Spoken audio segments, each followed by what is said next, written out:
Chapter 10, The Perfect Day. He heard his dad start the pickup. Even though there was no job to go to, he left every morning early to look. Sometimes he just hung around all day at the unemployment office. On lucky days, he got picked up to unload furniture or do cleaning. Jess was awake. He might as well get up. He could milk and feed Miss Bessie and get that over with. He pulled on a t-shirt and overalls with the underwear he slept in. "Where are you going?" "Go back to sleep, Maybelle." "I can't. The rain makes too much noise." "Well, get up then." "Why are you so mean to me?" "Will you shut up, Maybelle? You'll have everyone in this whole house woke up with that big mouth of yours." Joyce Ann would have screamed, but Maybelle just made a face. "Oh, come on," he said. "I'm just going to milk Miss Bessie. Then maybe we can watch cartoons if we keep the sound real low." Maybelle was as scrawny as Brenda was fat. She stood a moment in the middle of the floor in her underwear, her skin white and goosebumpy. Her eyes were still drooped from sleep, and her pale brown hair stuck up all over her head like a squirrel's nest on a winter branch. "That's got to be the world's ugliest kid," he thought, looking her over with genuine affection. She threw her jeans in his face. "I'm going to tell Mama." He threw her jeans back at her. "Tell Mama what? How you just stand there staring at me and I ain't got no clothes on?" "Lord." "Yeah, well," he said, heading for the door so she wouldn't throw anything else at him. "Pretty girl like you, can't hardly help myself." He could hear her giggling as he crossed the kitchen. The shed was filled with Miss Bessie's familiar smell. He clucked her gently over and set his stool at her flank and the pail beneath her speckled udder. The rain pounded the metal roof of the shed so that the plink of the milk in the pail set up a counter rhythm. If only it would stop raining. He pressed his forehead against Miss Bessie's warm hide. He wondered idly if cows were ever scared. Really scared. He had seen Miss Bessie jitter away from PT, but that was different.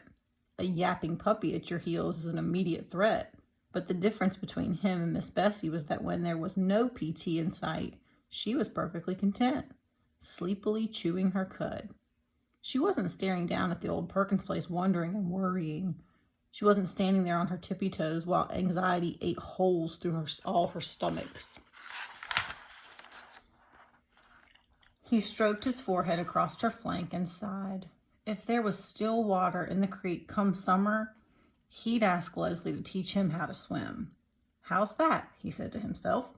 "I'll just grab that old terror by the shoulders and shake the daylights out of it. Maybe I'll even learn scuba diving." He shuddered. He may not have been born with guts, but he didn't have to die without them. "Hey, maybe you could go down to the medical college and get a gut transplant."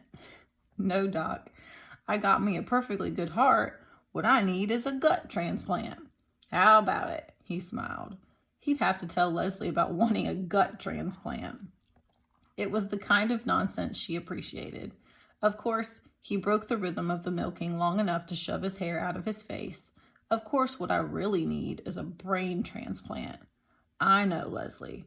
I know she's not going to bite my head off or make fun of me if I say I don't want to go across again till the creek's down. All I gotta do is say, 'Leslie, I don't want to go over there today.' Just like that. Easy as pie. 'Leslie, I don't want to go over there today.' How come? How come? Because, I called you 3 times already." Maybelle was imitating Ellie's prissiest manner. "Called me for what?" "Some lady wants you on the telephone. I had to get dressed to come get you." He never got phone calls. Leslie had called him exactly once. And Brenda had gone into such a song and dance with her about Jess's getting a phone call from a girl or his sweetheart that Leslie had decided it was simpler to come to the house and get him when she wanted to talk. "Sounds kind of like Miss Edmonds." It was Miss Edmonds. "Jess?" Her voice flowed through the receiver. "Miserable weather, isn't it?" "Yes'm." He was scared to say more for fear she'd hear the shake. "I was thinking of driving down to Washington, maybe go to the Smithsonian or the National Gallery. How would you like to keep me company?" He broke out in a cold sweat. "Jess?" He licked his lips and shoved his hair off his face. "You still there, Jess?" "Yes'm." He tried to get a deep breath so he could keep talking. "Would you like to go with me? Yes'm.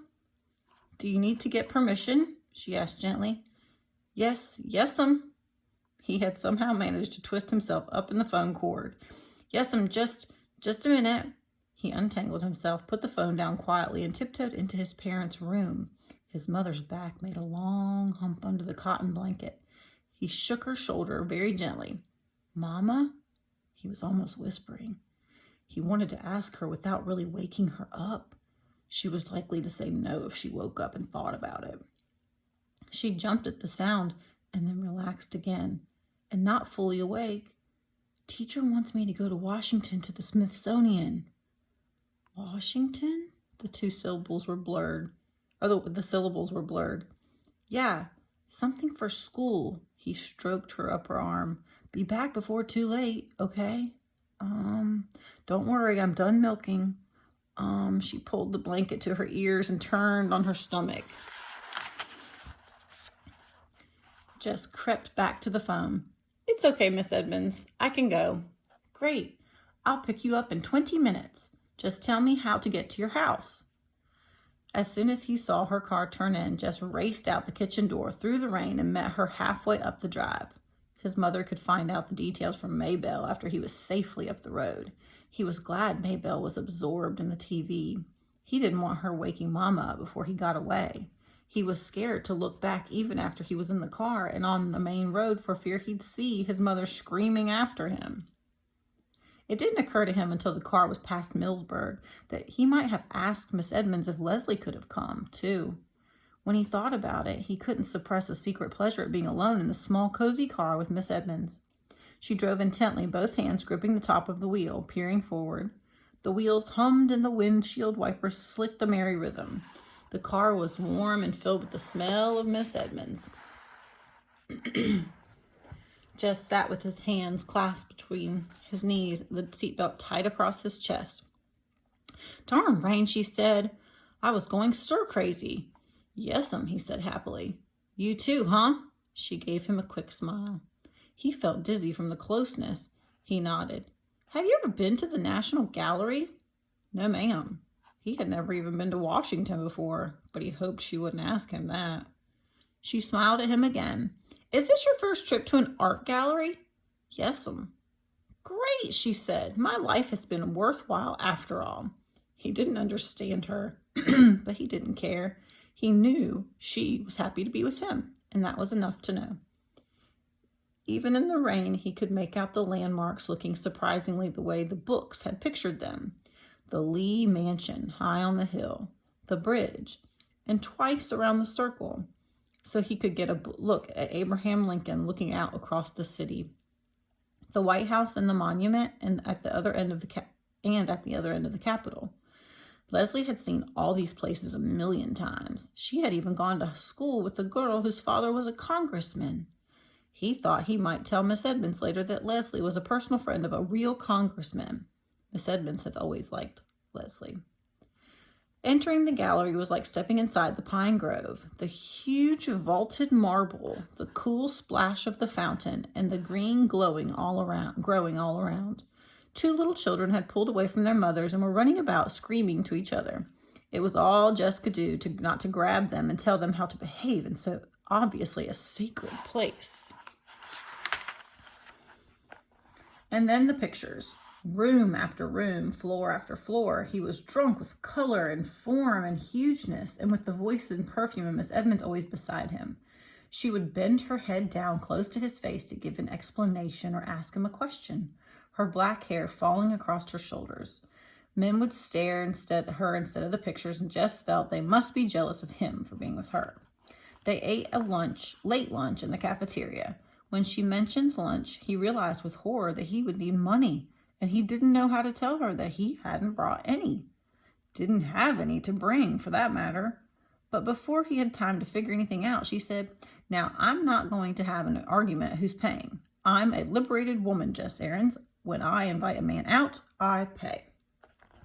He tried to think of some way to protest without ending up with the bill. Some way to protest without ending up with the bill, but he couldn't, and found himself getting a $3 meal, which was far more than he had meant to have her spend on him. Tomorrow he would check out with Leslie how he should have handled things. After lunch, they trotted through the drizzle to the Smithsonian to see the dinosaurs and the Indians. There they came upon a display case holding a miniature scene of Indians disguised in buffalo skins, scaring a herd of buffalo into stampeding over a cliff to their death, with more Indians waiting below to butcher and skin them. It was a three-dimensional nightmare version of some of his own drawings. He felt a frightening sense of kinship with it. "Fascinating, isn't it?" Miss Edmonds said, her hair brushing his cheek as she leaned over to look at it. He touched his cheek. "Yes'm." To himself he said, "I don't think I like it," but he could hardly pull himself away. When they came out of the building, it was into brilliant spring sunshine. Jess blinked his eyes against the glare and the glisten. "Wow," Miss Edmonds said, "a miracle. Behold the sun." I was beginning to think she had gone into a cave and vowed never to return, like the Japanese myth. He felt good again. All the way home in the sunshine, Miss Edmonds told funny stories about going to college one year in Japan, where all the boys had been shorter than she, and she hadn't known how to use the toilets.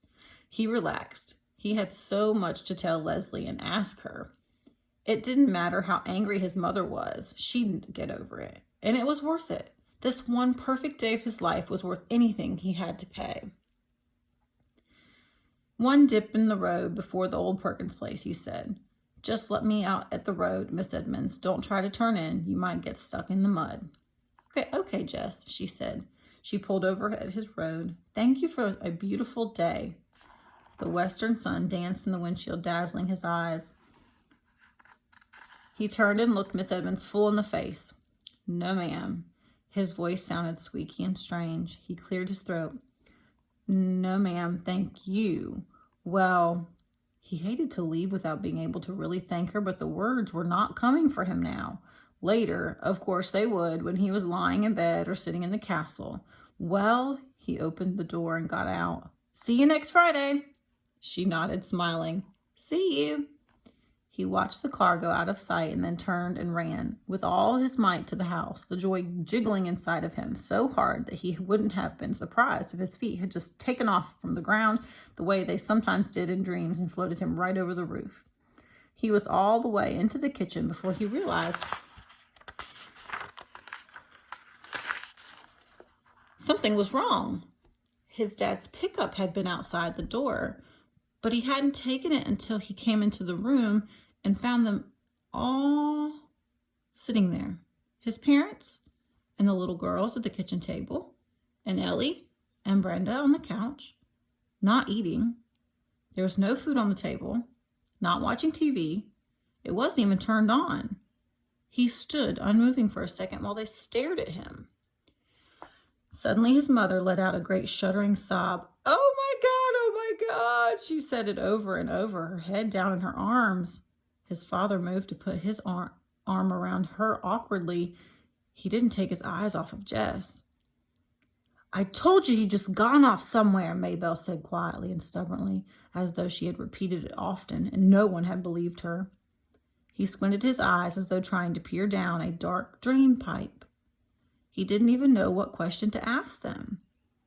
"What?" he tried to begin. Brenda's pouting voice broke in. "Your girlfriend's dead, and Mama thought you was dead too."